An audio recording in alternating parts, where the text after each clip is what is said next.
Charlotte Thompson Iserbyt served as the head of policy at the Department of Education during the first administration of Ronald Reagan. While working there, she discovered a long-term strategic plan by the tax-free foundations to transform America from a nation of rugged individualists and problem solvers to a country of servile, brainwashed minions who simply regurgitate whatever they're told. We now present to you the secret history of Western education, the scientific destruction of minds.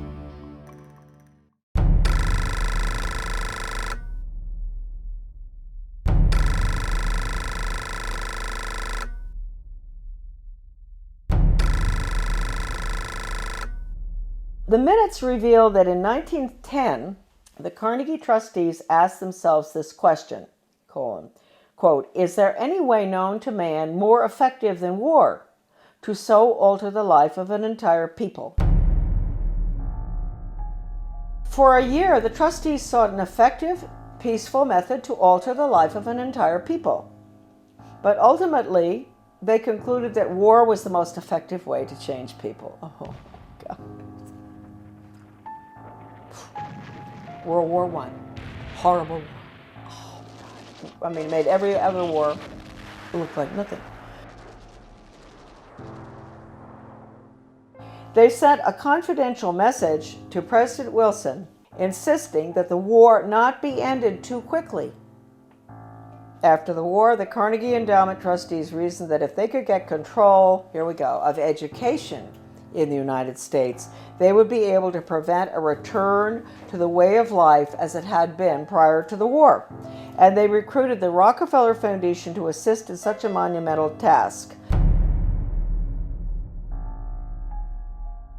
Education should aim at destroying free will so that pupils are thus schooled they will be incapable throughout the rest of their lives of thinking or acting otherwise than as their schoolmasters would have wished. Influences of the home are obstructive, and in order to condition students, verses set to music and repeatedly intoned are very effective. It is for a future scientist to make these maxims precise and discover exactly how much it costs per head to make children believe that snow is black.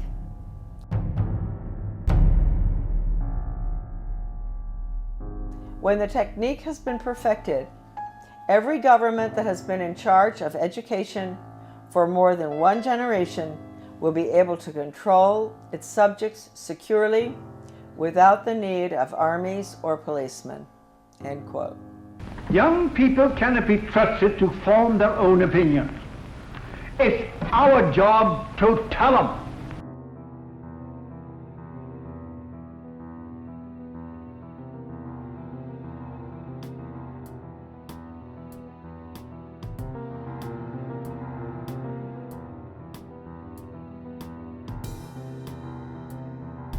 I had never intended to become involved in the battle that all of us are involved in. I had no idea anything was wrong with the way the country was going when as I was growing up, and even during my Foreign Service experience, I found myself mysteriously, I would say the good Lord works in wondrous ways, being put in spots around the world or in my country where extraordinary things were taking place under the guise of change.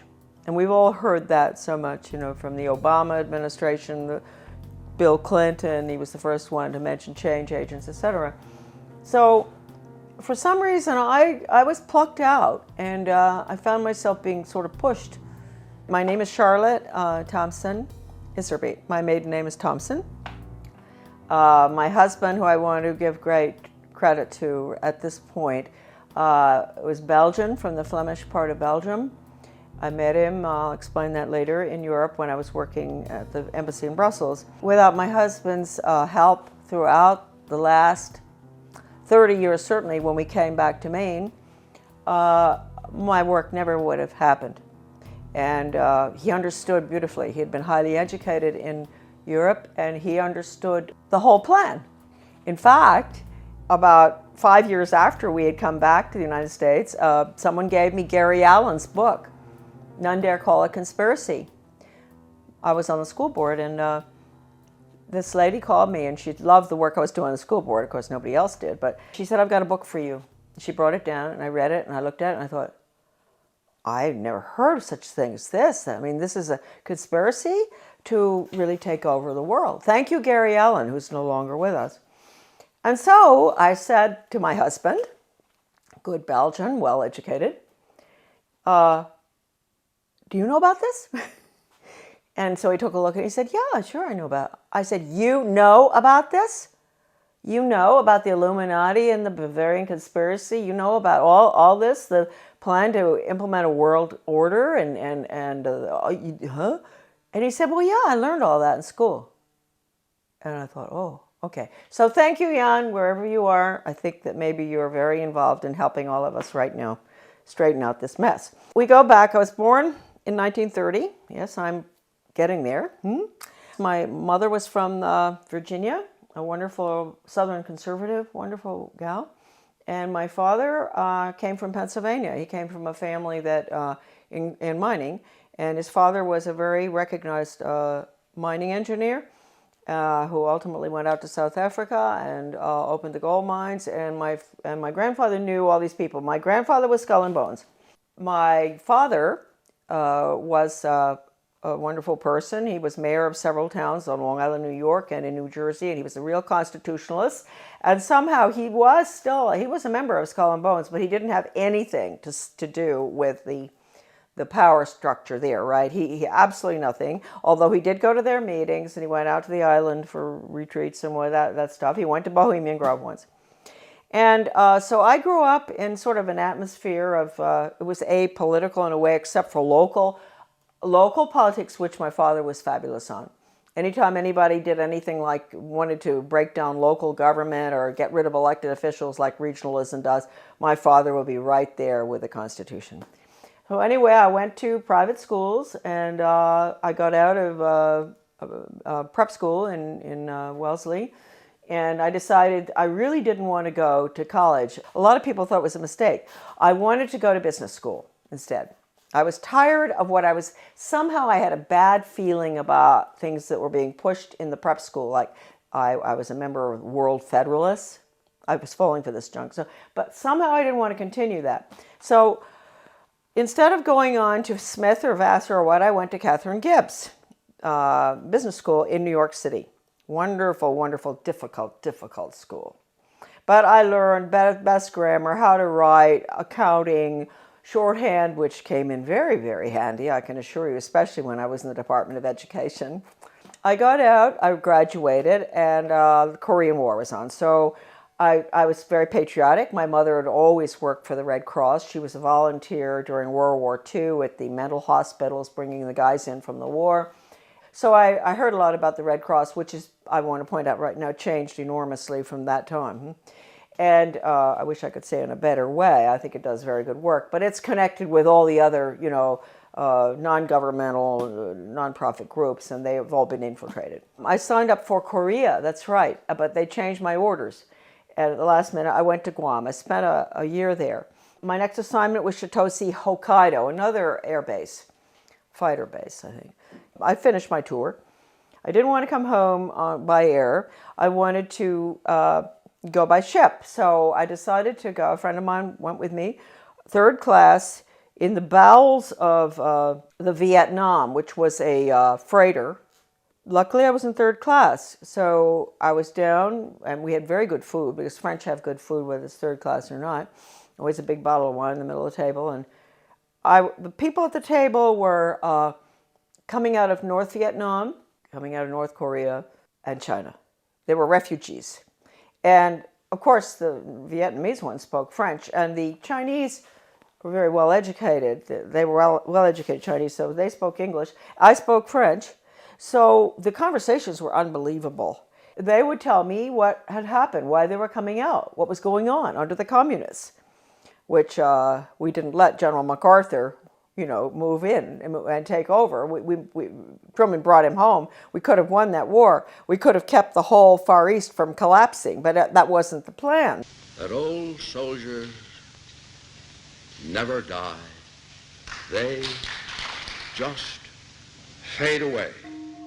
This one woman was taking her daughter to Paris, to the conservatory there of music, to study piano. And she told me that her father, or grandfather, I'm not sure, was a very famous pianist in China during the Cultural Revolution, and that they cut his hands off. And so that, I never forgot that.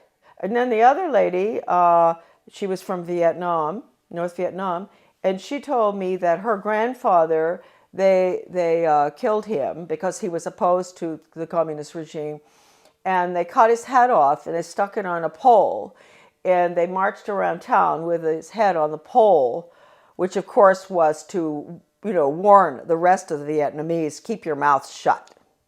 Don't go up against this regime. Then my father, he's a New York lawyer, an absolutely wonderful person, great sense of humor, and I know he's skull and bone, so we have to forgive him for that. But anyway, so he says to me after, I've been gone for 2 years, mind you. This is his young daughter that he cried when I left, right? What are you doing going abroad? So after 2 months home, he said to me, Shar, well, when are you thinking about moving on? And I thought, God, I've only been home 2 months. I've been gone for over 2 years, and they want me out of here. And I thought, well, I guess he's right. I better not hang around home forever. And so I went down to the State Department. I had all the background because of Catherine Gibbs. That's the best thing that ever happened. I had the credentials to get into the State Department to work for ambassadors, which I did, assistant secretaries. I worked in Washington in Soviet affairs, in Middle Eastern affairs when all the Suez Canal stuff and everything was going on.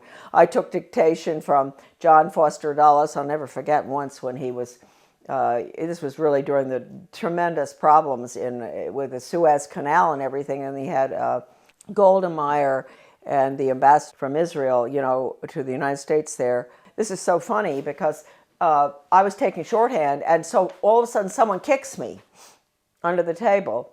Golda Meir, she's kicking her friend, the ambassador of the United States, whose name I can't recall right now, and kicked me instead. And I said, oh, gee. And she said, oh, I'm so sorry. She said, he's dictating too fast. He's a very good friend of hers. Dictating too fast. There's no way you can get it. So anyway, those are little funny stories about the State Department. But anyway, and then I was in Soviet affairs. I saw very strange things there. I went to South Africa. I worked for the ambassador in South Africa.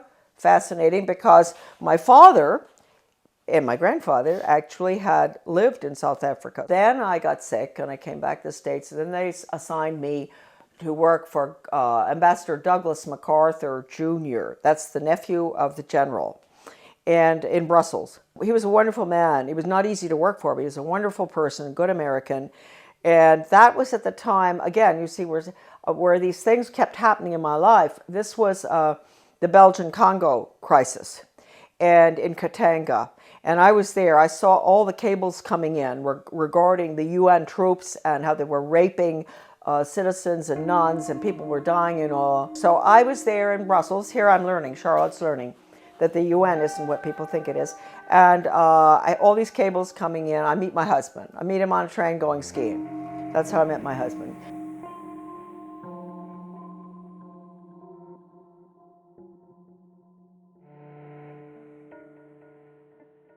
My husband and I are engaged. We subsequently get married in the United States. He comes over.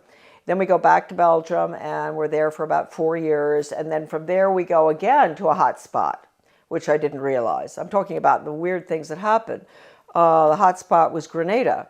I could see then from our house overlooking the bay, the lagoon in St. George's, all this activity. Boats coming in with strange flags. Stokely Carmichael came down there to sort of stir up the pot to get the Grenadians, mad at the rich, nasty capitalists who owned these yachts and all. It was really getting bad there. And I knew the political situation well because we had Grenadians working on the boat. I had a lot of Grenadian friends in government as well.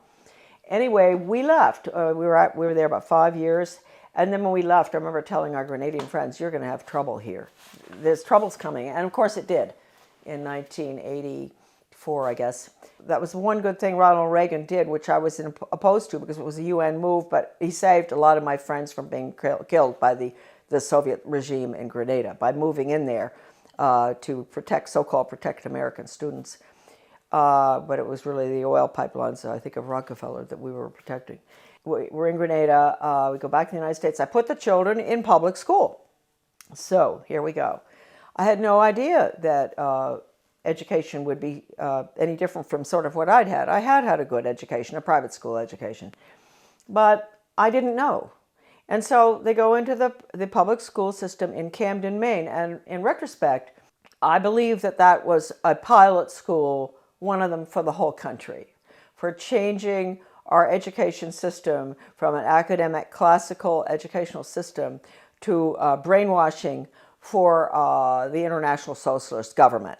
Everybody has all the research on this. I have so much. It's all in my book, The Deliberate Dumbing Down of America. I hit Camden and I start asking, I get on a little committee, philosophy committee, and we were all asked by the superintendent, highly skilled change agent out of Harvard, well, I want to know what all of you feel the purpose of education should be. And so I said, well, I think it should be to give the students a sound academic education in basics and also a strong sense of sound morals and values. And boom, they all looked at me and they said, whose values? And I thought, hey, what's going on here? I said, well, what's happened in my country? I mean, don't we still have the same values? I mean, what don't we all sort of agree? You don't steal, you don't rob, you don't kill babies, you don't kill people in war, you don't, a lot of things that I thought we believed in. You don't lie. Everything was changing, and I saw it, and I saw the curriculum coming in, and I went for the values clarification training myself to find out. I had a call from a master teacher who taught all over the world, and she said, you are absolutely correct. I was on the school board by that time. After 3 tries, I got on. And she said, you're absolutely correct. I want to pay for you to go for some in-service training. And I said, in what? And she said, well, it's called Innovations in Education, and it's how to become a change agent. She paid $100 for me to go. I went. And all these normal-looking people, nice, some from my own school district and all, and the guy is a facilitator, but he's using this big book called Innovations in Education, a Change Agent's Guide, and it has all these case studies of teachers and administrators and how to sneak in controversial curriculum such as death ed, sex ed, bullying ed, alcohol ed, drug ed, all these programs that have education hanging off the end of them that have nothing to do with education. It's interesting. You don't have math ed and science ed and all. They call it math and science and history, right? But when you see anything with education hanging off the end of it, red flag, huh? In that training, he taught us how to identify resistors in our community. And they were the people who were smart, who knew that these programs were designed for nothing other than to make children engage in sex, to drink, to take drugs, to do all the things that the parents were being told the programs were to help the children. I was considered a resistor too. Here they were training me to identify myself, huh? And so I never, ever got over that. Also, we were being trained to go to the important people in the community, and they're really very good people. We all know who they are. They're friends of ours and all, but they're head of Rotary, head of Garden Club, head of Historical Society. You go to them and you explain to them in very, very good, highly skilled change agent manner, which is just lies, how important these programs are for your children. We've got to put these programs in. This was 1973, all the way through right now. Huh? That period in education, we call it the unfreezing of our children's values, the ones taught by the parents at home and the church, basically. Change agents were highly trained by the National Training Laboratories. We had the headquarters for that in Bethel, Maine. That goes all the way back to World War II. I have the original paper from that, and it said that what they're putting in is they want to change the values to unfreeze the system, and then they're going to implement the new values, the new communist values for world government. So that was the goal, and they did a good job on it between 1970 and the year 2000. And now the values, as we can all see, people are saying, oh, well, we've got to be tolerant, there are no absolutes anymore. That's not fair to judge people. Don't be judgmental. If your grandmother is dying of cancer and you can't afford the medicine, it's okay to steal it. That's what you call values clarification. With the education for a planned economy, using workforce training, identifying children at a very early age, what they're going to do the rest of their lives. It's the Soviet planned economic system, starting as early as first grade. That's being put in now under the guise of school choice, charter schools, and using the performance-based, outcome-based Skinnerian Pavlovian method with a computer. Pavlov, interestingly enough, was a Russian. People think that he invented operant conditioning. He didn't. He went to Leipzig, Germany, and he studied under Wilhelm Wundt in the 1800s, mid-1800s. Wilhelm Wundt was a philosopher, German philosopher, who was involved in trying to figure out how you can get people to do change, understanding the psychology, what makes people click, how you can get them to do what you want them to do, etc. And he became very frustrated with the inability to change people's behavior and their views and everything, doing the traditional way, lectures and this and that and all, and discussions and all. And finally, he realized that what he was dealing with was the human soul. The soul is a very difficult thing to track. It sort of floats all over the place and it rebels and it doesn't, it's independent. And so he came up with a scheme to attack the nervous system. That's really what it is. It's neurological. If you can get them to react in certain ways to what you want, like when the doctor, give you a good idea, the doctor used to, physical exams, they take a hammer, a little rubber thing, and knock your knee and it goes boop. So he figured, well, you know what? We can operate on that thesis where we attack the nervous system. And it's a stimulus response thing. So you have to provide the stimulus in order to get the response. Well, if it was dog training, the stimulus would be a dog biscuit or something. And ultimately, when the dog sees you taking the biscuit out of the box, he's going to do what you want, right? And so it's really pretty simple. I had never gotten involved in having to figure it out until a very good friend of mine, a teacher in Arizona, had to go through the first program that was brought out of 1965. One of the first ones, it was called Mastery Learning. And she quit education when she went through the training. She said it was so sick. And she had papers from doctors and all saying it even makes children sick. And I met her when I went into the U.S. Department of Ed because I found her correspondence came to my office and it was referred to me. And that was how I met her. And she was the one who educated me about operant conditioning and how awful it is. I mean, it can absolutely destroy free will. We had free will until we got to the computer. The computer absolutely destroys. The child there's no thinking going on there. There's no transfer being made. And you've got to understand that. All the documents in regard to this by people, not myself, by educators who have been trained in it, are in my book. So you don't have to say Charlotte said that. You can say Professor so-and-so said that. I have one incredible paper in the back of my book by a leading educator written in the 60s that I managed to get. It was attached to the Project Best application for funding that I talked about, the one I got fired for. And that paper talks about the need for computers and how wonderful they're going to be and all. But he says, if you don't agree with the message morally and ethically that's going on to that software, do not do it. And that's coming right out of the mouth of an educator involved in it. He says, you have to have a conscience, because that software is so powerful that no matter, you may think, oh, well, the person on the other end, you know, he can do what he wants and make up. No. Once it's in the software, and once the child is clicking away on the computer and getting the little happy face as the reward, that's what happens. We all know that feeling when we get something good on the computer. He's not going to ask any questions. That's it. Finished. And it can bring the student to a certain totally opposite position in their thinking using Socratic questioning. So it's very dangerous.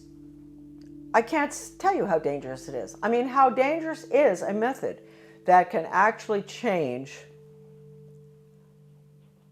actually destroy one's conscience. That's bad news. And we were all softened up, and that's what we're looking at today. Now, the refreezing has to take place. The refreezing is going to take place with the use of the computer. Schools will be bookless. They are already some of these programs coming in. So anyway, I was on the board. I saw that. I went for the retraining. Then I got off the board, and I formed with Bettina Dobbs of Maine, a wonderful teacher and a nurse. We formed something called Guardians of Education for Maine. And we were in business for about 15 years. We did a lot of very good work. In 1980, I went to work for Ronald Reagan, and I worked there for 2 years until I was fired. Right. But I had worked hard for him from 1978 to get him elected. Right. And then in 1980, because of the work I'd done and the work in education, I got an appointment in the U.S. Department of Education. Because the people in Washington, with the conservatives, they were good back then. They're not anymore. They were very impressed by the work I'd done in Maine on education. So they pulled me down and put me in the U.S. Department of Ed in what was the most important slot probably in the world in education. I know people out there are shaking their head and say, why would they put her there? She doesn't have a college education, right? Why are they putting her in there? Well, they knew, first of all, Reagan had promised to get rid of the Department of Education, something he didn't do, and I will hold that against him forever, because he could have. Since that was the plan, when they were staffing the department, they didn't have to put important people in those old slots. Like my slot that I got put into would have been filled by the former president of Harvard or Stanford or something, right? Or University of Chicago. That job had been held in the past by very important people in education. But since they were getting rid of the department, it didn't make any difference. So they just plopped me in. Now talk about the hand of God, huh? And all my files were full of everything they planned on doing. And so I don't even think my boss knew this. You know, he was a so-called conservative. But he became very suspicious about me because I was always busy. Even though I didn't have a lot of work to do from him, I was always busy because I had lots of things to read. And I would stay after work. I'd stay until 2 a.m. in the morning. When everybody was gone, I'd get into everything. Sure, if it had just been the job and all the files and everything had been whisked away by these former very important educational change agent communists, Marxists, I would not have found stuff, but all the stuff was left in the office. What I saw was so depressing. That's hardly the word. I mean, this was the education of Charlotte. It was the greatest horror story I had ever encountered. And at one point, he wanted to get rid of me out of that office. He sent me up to the National Institute of Education, which is where all the research is performed. They send out all the grants and contracts to the universities or schools or whatever from there. I found out I was really in the belly of the beast right there, because I had access to all the computer printouts of all the grants and contracts of your money folks going out, not just across our country, but all around the world, about how to change the education system from academics to a brainwashing using Pavlovian, Skinnerian, operant conditioning computers and workforce training for the globalist economy, the corporate fascist, socialist, communist government that's coming right in this minute. I had a friend from Maryland who used to come and she had a huge Cadillac. And I'd get all my stuff and put it in, interesting for Maine people, LL bean bags. You know those big LL bean bags? Those huge ones? And I'd put all the papers in there. And at lunchtime, we'd meet uptown for lunch. She'd come in, marvelous gal, Australian, who I absolutely love, probably one of the finest Americans who ever, she was Australian, but she did more for our country than anybody I've ever known. Brilliant. We'd meet, dump the stuff in her car, go have lunch. She'd take it home. She'd get some of it out to the people across the country. It was really marvelous. Well, once I had these 2 big bags, and 2 of these major change agents at National Institute of Education, they were coming down. I was going to the elevator, and they were walking down. And I thought, oh no, I've got to get out of here. So I had to go in the men's room and hide. And I'd never forget that, hiding in the men's room. I thought, what if, there may be other guys coming in here, not just to the elevator. And anyway, nobody came in. They went down on the elevator.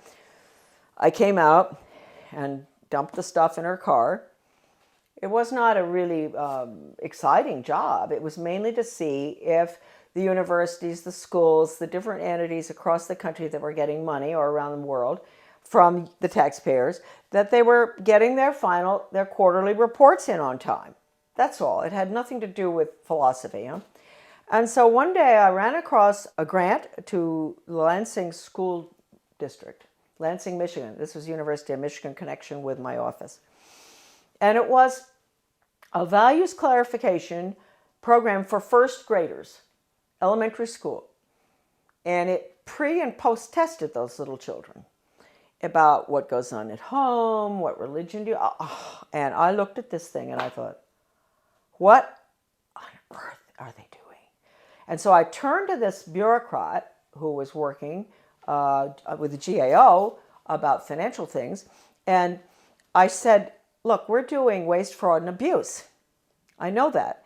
But I said, take a look at this. Don't you think that this is pretty wasteful, fraudulent, and abusive in another way? And so he took a look at it and he said, oh my Lord. He said, this is horrible. And really nice guy, bureaucrat, Washington. People sometimes get after all the bureaucrats. They're not all that bad. Some of them are just like us, and they care. And I said, well, look, I'm only meant to be here 2 weeks, but could you give me extra time? Because I want to go through all these grants and contracts. And he said, you can have as much time as you want. So I spent 6 weeks up there going through all the stuff. And I can't tell you how horrible. First of all, even if you don't care about children, you don't care about education, you don't care about your country, you don't care about anything, people? Are there people out there who don't care about anything? They do care about their wallet, huh? You should care about this money that has been spent in the name of education. It's total brainwashing. Anything coming out of Washington is a total Marxist brainwash. And Marxism is the world of the future unless we stop it right now. I'm fired for leaking one of these documents to Human Events. It was the one that put technology into, with the computer on, with the curriculum on it. It was a grant going out to every single state with the computer curriculum for the state. Can you imagine, designed by Washington and all the different government education associations. And within that big paper that I found, Better Education Skills Through Technology, it was called, Project BEST, I found this one paper, this was sort of a draft, and it said, what we at the federal level can control and manipulate. That's a direct quote, colon. And then it listed, this is for us at the local level because we don't know how to run our own laws, and the state. I get fired. Then I write the president, I write Reagan, and I tell him what's going on in the department. And I said, you would be shocked if you knew. This place has got to be shut down, etc. And it was a long letter. I explained everything, that the U.S. Department of Education is a Marxist factory designed to destroy any semblance of good values, academics, etc., and to make sure our children march blindly into a socialist communist world government. That's the goal of the U.S. Department of Education. They didn't want anyone to know that Ronald Reagan had that letter. So I never got a reply. I tried to. I called Ed Meese. I went home, called Ed Meese, who was the chief counselor or whatever in the White House, and I said, I want to talk to you all. I want an answer to that letter. Finally, I went down and talked with Ed Meese's aide, Ken Cribb, and I said, he patted me on the shoulder, that way they do that. Oh, Charlotte, aren't you pleased to know the president got your letter? That's an admission right there. I know he got it because John Lofton, a journalist at that time in Washington, called his office, the White House, back in 1983 or something, and asked. And they said, yes, it's on his desk and he's marked it up. So let's get that straight. He had it. The purpose of that letter was to make sure that that department is abolished and the American public education is returned to its original status, run at the local level and with elected school board members and with no influence whatsoever from the federal or international level. That's how it should be. It was the best education system in the world. That's what I was asking for. Anyway, it didn't happen. That letter to Reagan, again, is on my website, Deliberate Dumbing Down, under a PDF. I wrote in 1985 a book called Back to Basics Reform or Skinnerian International Curriculum. And to make sure people read this little 39-pager, I decided to put an asterisk so that they didn't really have to read it. I put an asterisk which said, necessary for United States participation in a one-world socialist government plan for the early years of the 21st century. When the conservatives, the neocons, let's call them that, not Goldwater people, when the neoconservatives, Heritage Foundation, all of those groups, I'm sorry, folks, when they saw that book, they boycotted it. They boycotted that book, which told Americans exactly what I just told all of you, what I'd seen, and that we had to get rid of the department. It all happened under Ronald Reagan. You call it what you want. Corporate fascism, socialism, communism, planned economy. You call it what you want. What is it? It's really, it's horrible. Your children have no upward mobility whatsoever. I told you earlier. I said, yeah, they're put into a slot early on. The government and the schools, they decide what your child is capable of doing the rest of his life. He might be able to sneak out of that sometime if he's brilliant and do his own thing, but it's unlikely. So it's fixed. This is the end of upward mobility for our children, end of freedom for this country. Planned economy is the end of freedom. It's a failed system, but there are people at the top who live very well by it. And then I find out that Ronald Reagan has signed an agreement with Gorbachev to merge the two education systems. Well, you can't tell me that conservatives didn't know that was going on, because I know some who were at Geneva when this happened. And they didn't do anything about it, but we found out. And so we fought this United States-Soviet Education Exchange Agreement. The Carnegie Corporation also signed agreements. Basically, most of that was to do with computers and technology and critical thinking for little elementary school children. Those agreements were signed. We raised $5,000 to put an ad in the Washington Times to expose that. It was called Educate is Worse Than Watergate or something. And but again, we got no support because that information wasn't meant to get out. Then about 4 years after the fact, my little article was called Soviets in the Classroom, America's Latest Education Fad, that nobody would touch. The conservatives, all the different conservative groups, media and all, would not publish it. And all of a sudden I got a phone call from a wonderful man by the name of Robert Morris. He was a judge from New Jersey. He calls and he said, I'm now the president of America's Future. And I had tried to get this article published by America's Future, Soviets in the Classroom. And I couldn't get it published. It was interesting because America's Future used to do a lot of articles on bad textbooks and everything in the United States. And I thought surely they would be interested in the United States-Soviet textbook agreement too, and exchanges. And I was sure but no, they would not publish it. So this Bob Morris became president. He found my article in a drawer in the desk that was left there, the manuscript. And he read it and he thought, oh, what is this? Can you imagine? He's a leading conservative himself, very important person. He had not heard about it. He had not heard what Reagan had done. It's happened ever since 1958, when the first agreement was signed by Eisenhower with the Soviet Union at the peak of the Cold War. And then the various agreements have been signed all the way through until recently, one with China. So we have merged, and let me point out, just today, I was informed that there are forces at work in the state of Maine that are surrounding our wonderful people that we elected last November. Traditional Mainers, good, hardworking Mainers who were very upset about what's going on. They worked hard to get our governor in, a wonderful man, Paul LePage. And I want to warn all of you that out in your states, if you elected some really good people, they've been surrounded. And you've got to be very careful. You've got to let them know not to go along with any of the agendas that call for regional government or consolidation. Because regionalism, you know, the merging of services, the police forces in one town, police force merges with another one, the schools consolidate, all the little schools merge into a big one. They tell you that's to save money and all. They're lying to you because it doesn't. We know that. It doesn't save money. But what it really is, regionalism is communism.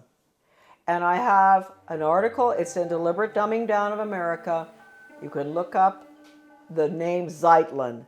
You will see this communist writer for the Communist Daily World in the mid-70s talking about the need for the United States to implement regionalism and consolidation. It's communism. So any effort that you see out there where they use the word, they don't use the word regionalism that much anymore, they're getting smart. They use the word consolidation. They convince the people, especially in economic downturn times like right now, this tragic time we're going through, that this will save money, that it won't have as high taxes. Consolidate, consolidate, don't do it. We are the major country that's going down to communism, and the rest of the world will follow. They'll call it the global system, the international socialist global system. It is nothing but a totalitarian system. In 2002, President Gorbachev, in speaking in London, he called the European Union the new European Soviet. We know what we're looking at. The North American Union and all other regional entities throughout the world, whether it's the Pacific Circle Consortium or whether it's the Middle East. You think we went into the Middle East for any reason other than to destroy Iraq and to make it part of a region hooked into the banks? What they're doing is they're destroying the Middle East so they can restructure it as a region in this new world order. So these are all the regions. Their whole structure is based on the model, which is the European Union. So I ask Americans, what will you call? What would Gorbachev call the North American Union? He would call it the North American Soviet. How do we like that? Wake up. If there's anything that is important for you to remember from these videos today, is that we are at the end of the line. We are doing exactly what Gorbachev wants. Consolidation. Now, this is an interesting cartoon. This is regional government. This is the consolidation of schools, basically. And you see the little guy in the one-room schoolhouse, he's chewing a piece of grass or something. And he looks very happy. He belongs to Little Frog Lick Creek High School. He's chewing the grass with a smile. If you follow him through, you're going to see him looking more and more miserable as they merge his one-room schoolhouse to a six-room schoolhouse to 8 more schools, and then into a central school, which is a region. And then you're going to see him at the end. He's holding his left arm out, up like this, clenched fist, little hair, very unhappy. And his t-shirt says, Our Lady of the Benevolent Dictatorship, One World Global Training Corps. And then the last one, he has on earphones, you know, like you guys have all the time. Finally, he's smiling. He's connected to something with a wire. And it says, Interplanetary Carbon Unit Reprogramming Pod. Well, I saw that in a very liberal left education journal called Phi Delta Kappa. Many people will recognize that, 1983. The title of it is Consolidation, going from the small school to the central regionalized school, and which is what regional government is all about. And you can get rid of all the parochial views that the children have in the little school, where the parents can go to school board meetings just across the street, the school, and all the parents know each other, the teacher, it's a lovely atmosphere. And then you end up with all the children going long distances on the bus, which is no good for them, to the regional school. And then you have country boys and girls who are being mixed with city boys and girls. So then they get into the drug scene. So we've seen with consolidation that the test scores go down, the drug problem gets worse, the cost of education increases, although they tell you that consolidation is to make it cheaper. A lot of people just don't understand the word consolidation. Consolidation is consolidating all the services together under the guise of this is going to be cheaper for you. But in the process, what happens is you lose all your elected officials because all of these entities are being merged. So at the local level, you don't have any representation anymore. And ultimately, you spend far more. That's the whole restructuring of our constitutional form of government, is being thrown to the wolves in favor of this regionalism and consolidation system in every area. Education, government bureaucracy to make things cheaper, you name it. Planning, the word is central planning. That's the Soviet system, central planning. Regionalism. No matter how beautiful everything looks outside, no matter how good those restaurants are in your town, or the good funny movies, or the whatever, no matter whatever beautiful things you see in your life and your family, etc., folks, it's curtains. October 24, 1975. The World Affairs Council of Philadelphia issued a Declaration of Interdependence, written by well-known historian and liberal think tank Aspen Institute board member Henry Steele Commager. This alarming document, which called to mind President Kennedy's July 4, 1962 speech calling for a Declaration of Interdependence, Kennedy, was written as a contribution to our nation's celebration of its 200th birthday and signed by 125 members of the U.S. Senate and House. When in the course of history the threat of extinction confronts mankind, it is necessary for the people of the United States to declare their interdependence with the people of all nations and to embrace those principles and build those institutions which will enable mankind to survive and civilization to flourish. 2 centuries ago, our forefathers brought forth a new nation. Now we must join with others to bring forth a new world order. We affirm that the economy of all nations is a seamless web, and that no one man can any longer effectively maintain its processes of production and monetary systems without recognizing the necessity for collaborative regulation by international authorities. This little blue book is called Conclusions and Recommendations, and it has a weird title, and you'd think it only deals with social studies, but it doesn't. It's the report of the Commission on the Social Studies. It was funded by the Carnegie Corporation. And the book virtually recommends that the curriculum all be geared towards the Soviet system.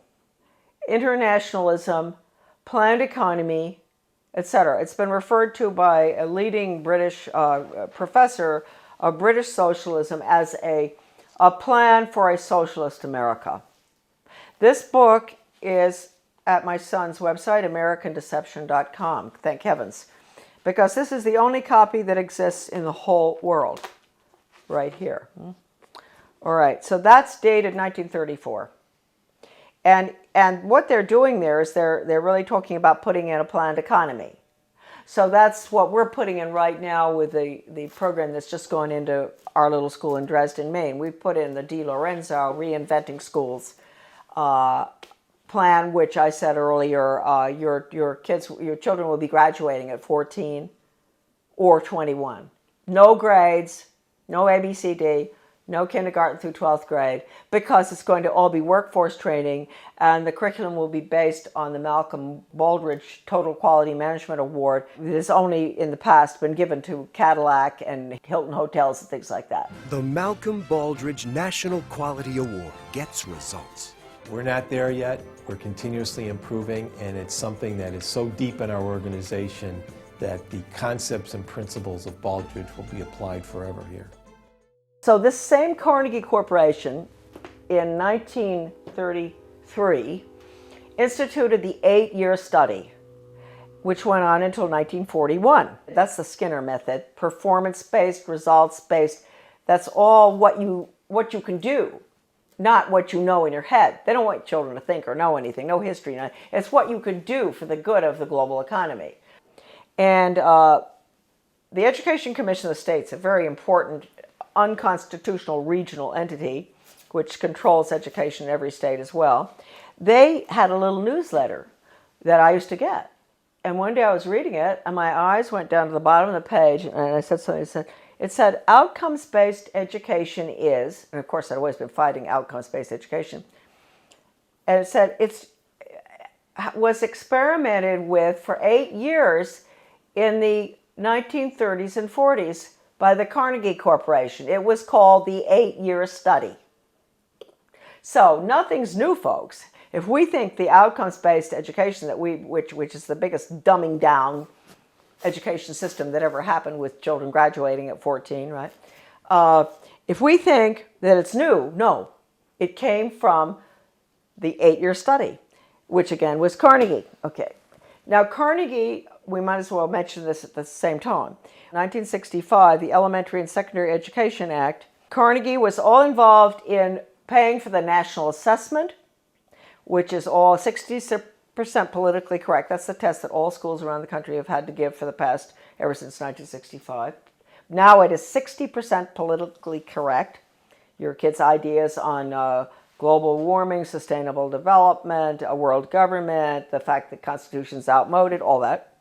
So they paid for the national assessment. They were the ones instrumental in putting up the money for the Education Commission of the states in Denver. In your Senate Education Committee in your state, there's always going to be one person who is on the membership of the Education Commission of the states. So there'll be about 50 state people. So they get their orders from the Education Commission of the states.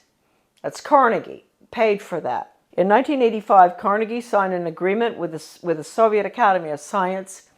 At the same time, Reagan signed the agreements with Gorbachev to merge the two education systems. Carnegie signed with the Academy of Science to develop computer courseware for elementary schools dealing with critical thinking. That was an agreement signed. That's for our children, right? In first grade, critical thinking on the computer. Reagan, Clinton, the two Bushes and all, implement the school to work agenda. That was the beginning of the planned economy under Reagan. So then Mark Tucker comes in, Carnegie. All the controversy going on in the 90s, Americans were up in arms about the destruction of their school systems. They would go in deliberately and destroy, because in order to restructure, you have to destroy. Foundation for the Advancement of Teaching, David Hornbeck, who's big on compulsory community service, compulsory. He called for that when he was the superintendent of schools in Maryland. He was commissioner. Way back, he called for mandatory service. That's another thing, folks. You better watch out. We're going to be slaves. Mandatory service. So anyway, the same Hornbeck, who's connected to Carnegie all along, goes into Kentucky, destroys that system, goes up to Rochester, New York. He goes out to state of Washington, Iowa, destroy the schools, restructure them for school to work. That's all Carnegie. And the latest information coming in for Maine with a complete recommendation, that is, who knows, maybe our governor, we can get to him fast enough, to help him understand that we can't have charter schools. Charter schools are the vehicle to implement the planned economy. We can't have them. They're unelected school boards anyway. We don't even have a school board with a charter school. They get federal money. Why no school board? They get federal money, so we have to give the federal test. No charter schools, forget it. So all of this is coming together, coalescing at the same time. The 3,000-page hearings of the congressional investigation of the Reese Committee on investigation of the subversive activities of the tax-exempt foundations, I bought the only available copy in the country, 3,000 pages from a really good friend of mine, a wonderful American. He had been offered any amount of money for that 20 years ago by one of the minions of the tax-exempt foundations. They did not want that copy to be floating around. The research director for those hearings, his name was Norman Dodd. I knew him. And the conversation that I'm going to discuss right now that he had with the president of the Ford Foundation, Rowan Gaither, was off the record in New York City at Ford Foundation headquarters. And Norman Dodd told me over dinner in Washington, D.C., in a restaurant in Georgetown, Rowan Gaither said to him, Mr. Dodd, basically, we at the foundations, we don't determine the agenda. The agenda has come from directions from the White House. That was Eisenhower at the time, right at the peak of the Cold War. And that agenda, our instructions are to use our tax-exempt status, your money, folks, change America so it can be comfortably merged with the Soviet Union. Now, a lot of you may say, well, that never happened. Well, it's happening right now, folks. It's happening right now, as we speak. Foundation-funded non-bloody revolution. Committee Chairman Carol Reese warned fellow congressmen of a diabolical conspiracy that a certain few foundations were financing the socialist and communist overthrow of the United States. After World War I, they tried to get the League of Nations in. And there was tremendous opposition to that. And then you had opposition between then and between World War II. You had Lindbergh and a lot of Americans going before the Congress to keep us from going into the UN. You had all sorts of opposition. But they got their way. The Reese Committee learned that the Rockefeller Foundation and Carnegie Endowment for International Peace were, with tax-exempt dollars, funding leftist propaganda operations aimed at changing America through the brain, not the battlefield. Patriotism, national sovereignty, individual responsibility, and Christian beliefs were belittled, while the concepts of a one-world government, socialism, collectivism, and humanism were deemed essential for peace in the modern age. A clandestine and successful non-bloody revolution had been masterminded by some of America's most powerful and devious men who did not want to be exposed by a congressional investigating committee. The man chosen by Reese to be the committee's research director was Norman Dodd, Yale graduate, intellectual, and New York investment banker. During this writer's frequent visits to Dodd's retirement home in Keene, Virginia, he repeatedly spoke, Dodd, of his conviction that justice demanded that those foundations should be compelled to spend a like amount of dollars to undo the damage they have done to America, end quote. Dodd sent committee questionnaires to numerous foundations, and as a result of one such request, Joseph E. Johnson, president of the Carnegie Endowment for International Peace, invited Dodd to send a committee staffer to Carnegie's headquarters in New York City to examine the minutes of the meetings of the endowment's trustees. Now, this is Carnegie we're talking about, the one I always go after. These minutes had long since been stored away in a warehouse, and obviously Johnson, who was a close friend of former Carnegie president and Soviet spy Alger Hiss, had no idea what was in them. Don't forget, Alger Hiss headed up the UN in San Francisco. He was the head of the whole thing, world government. The minutes reveal that in 1910, the Carnegie trustees asked themselves this question, quote, is there any way known to man more effective than war to so alter the life of an entire people, end quote. This is in the minutes. For a year, the trustees sought an effective, peaceful method to alter the life of an entire people. But ultimately, they concluded that war was the most effective way to change people. Oh, God. World War I. Horrible war. Oh, God. made every other war look like nothing. Consequently, the trustees of the Carnegie Endowment for International Peace next asked themselves, quote, how do we involve the United States in a war? And they answered, quote, we must control the diplomatic machinery of the United States by first gaining control of the State Department. Now, don't forget, this is 1910. Norm Dodd said that the trustees' minutes reinforced what the Reese Committee had uncovered elsewhere about the Carnegie Endowment, that it had already become a powerful policy-making force inside the State Department. During those early years of the Carnegie Endowment, war clouds were already forming over Europe, and the opportunity for the enactment of their plan was drawing near. History proved that World War I did indeed have an enormous impact on the American people. For the first time in our history, large numbers of wives and mothers had to leave the home to work in war factories, thus effectively eroding women's historic role as the heart of the family. The sanctity of the family itself was placed in jeopardy. Life in America was so thoroughly changed that, according to Norman Dodd, quote, the trustees had the brashness to congratulate themselves on the wisdom and validity of their original decision, end quote. They sent a confidential message to President Wilson, horrible, listen to this, insisting that the war not be ended too quickly. Carnegie trustee Cleveland Dodge, one of Wilson's financial supporters, had direct access to the president, and as did Elihu Root, endowment president from 1910 to 1925. After the war, the Carnegie Endowment trustees reasoned that if they could get control, here we go, of education in the United States, they would be able to prevent a return to the way of life as it had been prior to the war. And they recruited the Rockefeller Foundation to assist in such a monumental task. According to Dodd, quote, they divided the task in parts, giving to the Rockefeller Foundation the responsibility of altering education as it pertains to domestic subjects. That was the Southern Education Board they set up. But Carnegie retained the task of altering our education in foreign affairs and about international relations. That would be UNESCO, UN, all that stuff. The foundations decided that the most effective method of achieving this goal would be to alter American history. So they awarded grants, fellowships, and scholarships to those professors and historians who would rewrite American history and promote one-worldism, humanism, and socialism.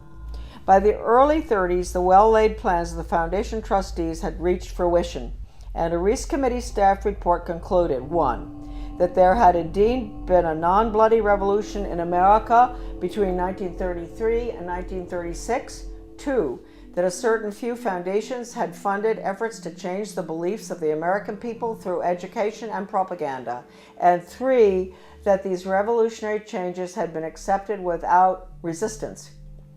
To demonstrate how thoroughly American opinion had been changed according to the plan of the foundations, we cite the following historical example. At the end of World War I, Woodrow Wilson and his shadowy alter ego, Colonel Edward M. House, tried to sell the U.S. Senate and the American people on the idea of the League of Nations. This was, of course, the first concerted international effort towards a one-world government. Wilson and House failed in their mission, but a generation later, after another great war and much re-education via college international relations clubs, international studies, educational grants, and the like, the Senate and the people readily accepted membership in the United Nations. Roosevelt's foreign policy advisor, Alger Hiss, helped write the UN Charter, in which the Soviet Union was given 3 votes in the General Assembly and the United States only 1. And then, before his perjury conviction for lying, that's Hiss, about his Soviet espionage activities, he went on to become president of the Carnegie Endowment for International Peace. Chairman Reese expressed justifiable rage when he described what was happening as a diabolical conspiracy. The conspirators had left little to chance. Those congressional investigations of the early 50s into tax-exempt foundations were mandated by the House of Representatives in a resolution stating, quote, the committee is authorized and directed to conduct a full and complete investigation to determine which of such foundations and organizations are using their resources for un-American and subversive activities, for political purposes, propaganda, or attempts to influence legislation. Now, folks, I want to tell you, the 3,000 pages of testimony. Reese Committee hearings is at my son's website, americandeception.com. The person I bought the hearings from, the transcript, was offered 20 years ago any amount of money for that 3,000 pages. The foundations wanted it back. It was the only copy left available. And he would not sell it to them. So my friend sold it to me. My friend knew Norman Dodd very well. He sold it to me for $3,000, which is really cheap. All right, a dollar a page. He'd been offered any amount. They said, we'll pay you anything. You name it, anything. We want that copy. So it's now on the web for everybody to read. All right, now we'll continue. The congressional investigations, right. To determine which of such foundations and organizations are using their resources for un-American and subversive activities, for political purposes, propaganda, or attempts to influence legislation. The tax-exempt status granted to foundations by the Congress of the United States is a special and powerful privilege subsidized by the American taxpayer. Therefore, Congress has not only the authority, but also the obligation to investigate how tax-exempt funds are spent. This should be the next investigation. Ron Paul should do this one, after the Federal Reserve. The Ford Foundation, largest of all the foundations, balked when it received a preliminary questionnaire from the Reese Committee. H. Rowan Gaither, president of the multi-billion-dollar foundation, summoned committee research director Dodd to foundation offices in New York City. At the meeting, Gaither asked, Mr. Dodd, we invited you to come here because we thought that perhaps off the record. You see, that's why it's not in the transcript of the hearings, what I'm reading you now. This was off the record in the office in New York City. We invited you here because we thought that perhaps off the record you would be kind enough to tell us why the Congress is interested in the operations of foundations such as ours. Gaither answered his own rhetorical question with a startling admission. Mr. Dodd, all of us here at the policy-making level of the foundation have at one time or another served in the OSS, the Office of Strategic Services, the forerunner of the CIA, or the European Economic Administration, operating under directives from the White House. We operate under those same directives. The substance of the directives under which we operate is that we shall use our grant-making power to so alter life in the United States that we can be comfortably merged with the Soviet Union, end quote. Stunned, Dodd finally replied, quote, why don't you tell the American people what you just told me? And you could save the taxpayers thousands of dollars set aside for this investigation. Gaither responded, Mr. Dodd, we wouldn't think of doing that. In public, of course, Gaither never admitted what he had revealed in private. However, on numerous public occasions, Norman Dodd repeated what Gaither had said and was neither sued by Gaither nor challenged by the Ford Foundation. The latest article that I've written with Debbie Niwa, a wonderful researcher, a magnificent person and brilliant, did all the graphics and formatting and a lot of her own research as well on change agents and how they brought Americans to have a totally different mindset using all of the sensitivity training. Debbie had some fantastic research of hers is in that article. As well as at the end of writing it, we came across extraordinary quotes from C.S. Lewis, who points out that if you substitute workforce training for education, that's the end of civilization. It's the end of the human being as an entity opposed to being an animal.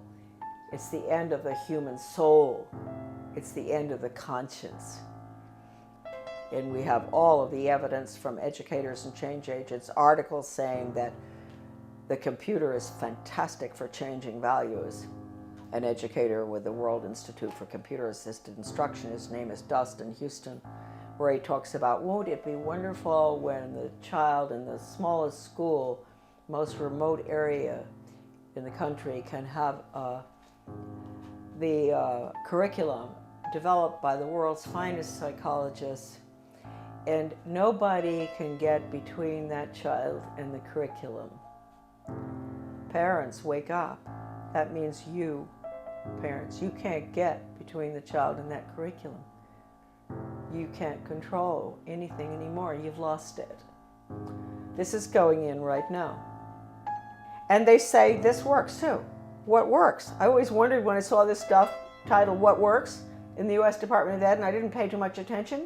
And one day I picked it up, something, and what works? Yeah, dog training works. If you reinforce, if you give rewards and all. And mind you, folks, the rewards are being passed out galore all over our country now, not just in education. In my former town of Bath, the police, the community-oriented policing system, the police are giving rewards to citizens who do good deeds. They give them a little medal. They see them help an older lady across the street who has groceries. The police determine what the good deed is. She gets a medal. That's a reward. That's conditioning. That's operant conditioning. You're going to end up with a society that never does anything for the sake of it being right. And they're never going to take a stand against anything unless it's approved by the government. So that's going to be the result of operant conditioning. It's throughout our community right now. The Secretary of Education, Arne Duncan, when he was in Chicago, with the Chicago schools, he even recommended paying students for good grades. Now, that's why teachers are up in arms about merit pay, performance-based pay. That's the same thing. They're going to pay the teachers for students getting good test scores. Now, wait a minute. First of all, you might think that sounds good. No, you got to ask yourself, what's the test? It's hard to believe that anybody would deliberately do this to children, but they are. They're evil people, and their agenda has been evil ever since this book was written. This is it. Proofs of a Conspiracy by John Robeson, great Scottish scholar back in 1798. He was a Scottish Freemason, and he went to France and studied, French Orient Masonry, and was so shocked by what he saw, it was so much worse than the Scottish Rite, that he went back and wrote that book, which he actually did give a copy to George Washington. That book is like a global education textbook being used in the American schools right now. It talks about 1798. This is after the French Revolution. Get rid of royalty, get rid of religion, get rid of the family. That's basically what's in the book. They talk about dropping borders. Sounds just like a global ed curriculum. Turning the children against their parents. It's pure communism. That's why I say that now, basically the only thing that we can do, certainly with education, which is being turned into nothing but corporate school-to-work agenda, using the Soviet-Cuban Polytech system where they pull the children out, send them over to the cigar factory, at noon to learn how to make cigars. The same thing here. That's being put in. It's been in the works for 30 years. The nail is going in the coffin right now. It's coming out of Europe. It's the program that's going through Maine right now is called Reinventing Education. De Lorenzo. This is all in my article, The Death of Free Will. All of this documentation about the final nail in the coffin, which will be school to work across the board for global corporate profits. Our children are nothing but human resources and guinea pigs to be trained like animals. Animal training using Pavlov, Skinner, all of which was brought into the United States by, we'll get onto, the order at Skull and Bones.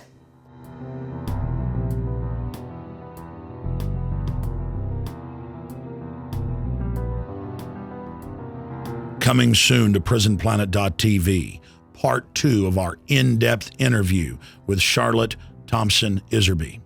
We will expose the secrets of the Order of Death, publicly known as Skull and Bones. Mrs. Iserbyt's information, obtained from her father and grandfather, who were members of Skull and Bones, was the key intel used in the seminal work by Anthony Sutton on Skull and Bones. In part 2 of this key interview, soon to be released at prisonplanet.tv, she will reveal even more information, some of it never before seen or released. Visit Infowars.com and prisonplanet.com. When you're on the sites, you can also tune in 24 hours a day to my daily radio broadcast. There's also a free iPhone app to listen to the syndicated radio show when and where you want.